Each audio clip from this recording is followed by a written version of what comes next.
God let you suffer so when He elevates you, you won't waste it posting selfies and subtweets.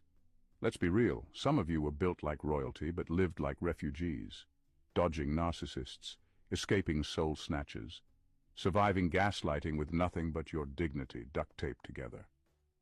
But now, God said, enough. The shaking you feel in your spirit isn't anxiety. It's the sound of heaven rearranging the spiritual landscape on your behalf. And here's the twist.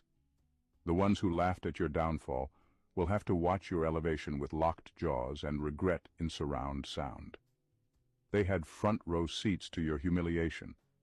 Now they'll have nosebleed seats to your coronation. So grab your spiritual passport, because where God is taking you, small talk, small minds, and small assignments are no longer allowed.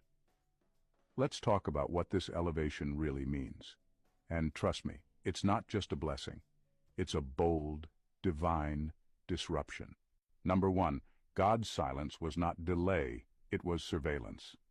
God's silence was never neglect, it was surveillance. While it looked like nothing was happening, everything was being documented. Every betrayal, every false rumor, every room where they dragged your name through the mud. He saw it all. You weren't forgotten. You were under divine observation. And the same silence you mistook for delay was God collecting evidence for a judgment that would be public, undeniable, and irreversible. People assumed you were abandoned. But they didn't realize the case was being built in the spirit realm, line by line, moment by moment. You weren't being ignored.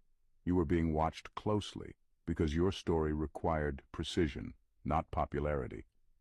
When you're chosen, God doesn't operate off sympathy. He moves by divine strategy. He doesn't rush in just because you're hurting. He waits until the move will shut every mouth permanently. He let them think they were winning. He let the lies circulate. He allowed the smear campaigns to play out. Why? Because he was allowing the enemy to overplay their hand, to incriminate themselves with boldness. You were the bait, but now you're the key witness to their exposure. Every tear you cried was a timestamp. Every time you stayed silent when you could have exposed them. That was grace on display, and heaven took notes. They thought you had no one fighting for you because God didn't clap back when they attacked. But elevation requires clean hands. He needed you to stay quiet so you could rise with no blood on your hands. Let them think they got away with it, because now God's verdict is rolling in like thunder, and the elevation you're about to walk into will not be a random blessing. It will be a divine verdict.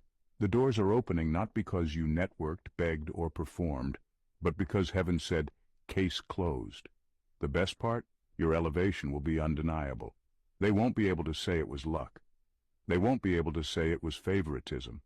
The very people who laughed at your prayers will choke on the reality of your answered ones. And when they ask how it all changed, the truth will be simple. God saw everything. He heard everything. And now, He's acting on it. Number two, your wilderness season was actually witness protection. You thought you were being isolated because no one liked you. You thought the phone stopped ringing because you weren't good enough. You thought people distancing themselves meant something was wrong with you. But what if that isolation was actually divine protection? What if God wasn't punishing you?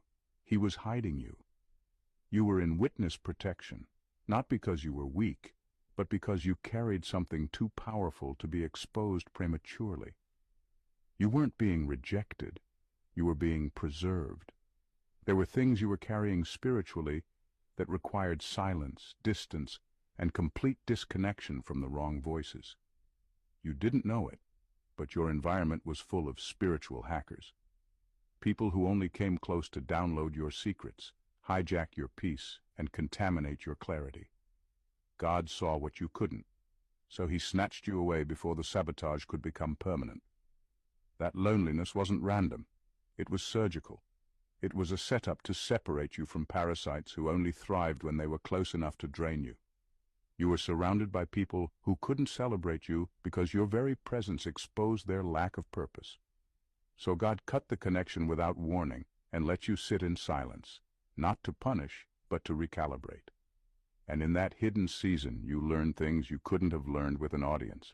You discovered how to stand without applause, how to hear God without outside interference, how to recognize fake love without needing a betrayal to prove it.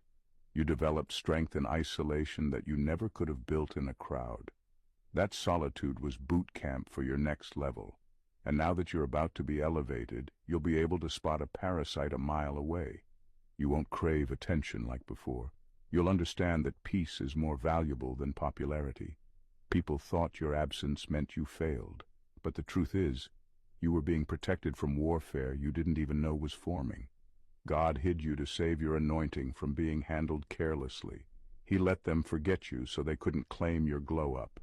The same folks who thought you were done will now be shocked when they see how God reintroduces you, stronger, wiser, and completely untouchable.